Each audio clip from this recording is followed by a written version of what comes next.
Girls high school Hussain Khan वाला चक number 8 की तालिबात शदीद गर्मी और धूप में खुले आसमान तले बैठकर तालीम हासिल करने पर मजबूर, जबकि क्लास रूम खस्ता हाल होने की वजह से महकमा एजुकेशन ने सील कर दिए हैं। इसी पर बात कर लेते हैं नुमाइंदा फैज टीवी ताहिर असगर अंसारी से। जी ताहिर, आगाह कीजिएगा।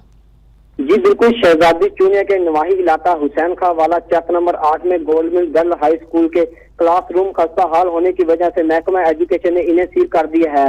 मजीद क्लासरूम न होने की वजह से तलबात शदीद धूप और गर्मी में खुले आसमान तले बैठकर तालीम हासिल करने पर मजबूर हैं, जबकि उस्ताजा भी बगैर पंखे के शदीद गर्मी में बैठकर पढ़ाने पर मजबूर हैं। तलबात का कहना है दरख्तों की छांव भी कम है, जिसकी वजह से साए के लिए सारे स्कूल के चक्कर लगाती रहती हैं और गर्मी की शिद्दत को कम करने के लिए पानी पी लेती हैं।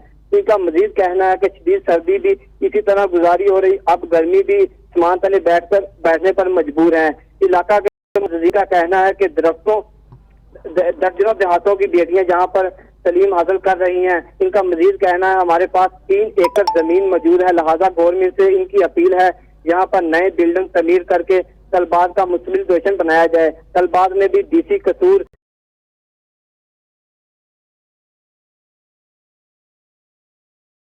मोहतरमा आसिया गुल और चीफ एग्जीक्यूटिव एजुकेशन मोहतरमा नाहिद वासिफ से अपील की है इनके लिए नए क्लासरूम तमीर किए जाएं ताकि वो तालीम के जेवर से आरास्ता हो सकें। बहुत शुक्रिया ताहिर, आपने हमें तफसीलात से आगाह किया।